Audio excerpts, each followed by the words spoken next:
The Trump administration is imposing new restrictions on U.S. travel to Cuba. The Treasury Department says the U.S. will no longer allow group educational and culture trips known as people-to-people travel. The U.S. government will also ban trips by cruise ships and private air travel. It's part of a trend undoing Obama-era efforts to improve ties with Cuba. The restrictions will go into effect starting today. So joining us now with more on this from Washington is CBS News State Department reporter Christina Ruffini. I got to tell you, Christina, I got in right under the wire because I took one of these trips at the end of April, and it was after people-to-people trip? We had, it was a cruise ship, and it was right after Bolton had made the announcement in Miami, but there were no details. Nobody knew how it was going to be implemented or when it was going to be implemented. It was it almost seemed more like a PR stunt, for lack of a better word. Now we see there's some teeth to the words. Why does the Trump administration say that they are doing this? This really goes back to Venezuela, right? Cuba is a big supporter of Nicolas Maduro, the embattled president or non-president, depending on your view, of the country. And those ties between Venezuela and Cuba go all the way back to Chavez and Castro. The U.S. wants Maduro out. They want interim President Juan Guaido, who the U.S. argues is the rightful democratic leader of Venezuela, to take office. And they say the Cubans are playing spoiler. The U.S. claims Cuban collectivos are propping up Maduro and helping him stay in power against the will of the Venezuelan people.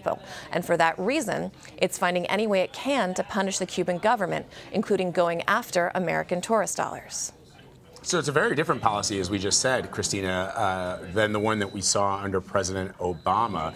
President Obama was more carrot than stick. It seems that the Trump administration is taking a different shift or a different approach. Yeah, the Trump administration tends to be much more stick than carrot in general. They really believe in the power of sanctions to kind of bend what they say are these rogue regimes to their will. Look, we've seen it in Iran with now 26 rounds of sanctions. We've seen it in Venezuela with more than 70 people and about 150 entities being sanctioned. And we've seen it here in Cuba. The Obama administration thought that talking to these so-called renegade regimes, exposing them to democracy and American ideals and Americans was the best way to get them to change their behavior. The Trump administration disagrees. They prefer to go after these economies of these countries first. So if and when they do come to the bargaining table, it's hopefully from a weakened position. So one of the methods, as we mentioned at the beginning of this, of traveling that's being they're putting an end to it, is the people-to-people program. What can you tell us about that? So these programs have been going on for about 20 years. You know, they've been loosened and strengthened and restricted depending on the administration, but they were a very popular way for people to see Cuba. It was a tour group, and as part of the tour group, you had to do educational trips. I know one group went to a coffee plantation, or you could go see how some local products were made, etc. They also, of course, left enough time in the schedule for one to enjoy a Hemingway daiquiri or maybe sneak off to the beach.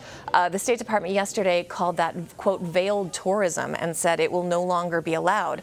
Now, there are still 12 categories under which Americans can travel to Cuba, including helping the Cuban people and journalism. So our bosses should expect a new onslaught of Cuba-related pitches for me in the near future. Right. I'm kidding. So let me ask you about this, Christina. Was this ban a surprise for airlines and the companies that are doing tourism business in Cuba? And the cruise ships? The cruise ships. And I mean, as Anne-Marie mentioned, it had been telegraphed, right? Bolton mentioned it in Florida, but it was very uncertain as to whether or not this would actually happen and what these restrictions would look like. And I think it was a bit of a surprise. We reached out with the help of our tireless transportation correspondent, Chris Van Cleve, yesterday to airlines and cruise ship companies, and the majority of them said they'd have to get back to us. One airline charter company that's been flying people to Cuba since before those regularly scheduled flights resumed under the Obama administration said they're no longer flying to Cuba and they'd have to refocus their business to other places around the world. The biggest problem will likely be the cruise ships, which was the most popular way Americans got to see the island. Those trips end this week. The cruise ship companies said they're still working to figure out what this means and how they'll handle people who made bookings for the future. But if you were planning to go to Havana in the next couple months on a big boat, you might want to reconsider your options. So then what's next? You know, there's often a debate, as we know, about how to deal with Cuba and whether or not sort of more outside money, more U.S. money is just propping up the regime. But in this case, this isn't about propping up the regime or not. This is about retaliating for the support of the Venezuelan administration. So then how do we expect Cuba to react to this?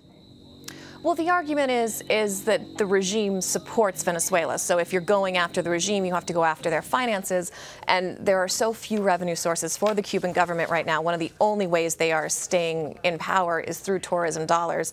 So the U.S. wants to go after that. But look, we went to Cuba a few years ago on one of those first regularly scheduled commercial flights when they resumed, and we ate in private restaurants, and we bought crafts and books from Cuban street vendors. And the majority of the Cubans were so happy to see Americans and our tourism dollars because they simply could not make ends meet on their government salary. Unfortunately, as is always the case with these kinds of measures, the sanctions are likely to hurt the Cuban people first before it trickles down or up to the Cuban government. We might also see some pushback from American companies, from cruise ship companies, tour groups, and even commercial airlines who are no longer allowed to take people to Cuba if they're booked on one of those people-to-people trips, which means they likely will have to cut routes and service. However, I don't think any of that noise, however loud or quiet it is likely to make a difference or make the administration change its policy. All right, Christina, thank you very much as always. Thank you both.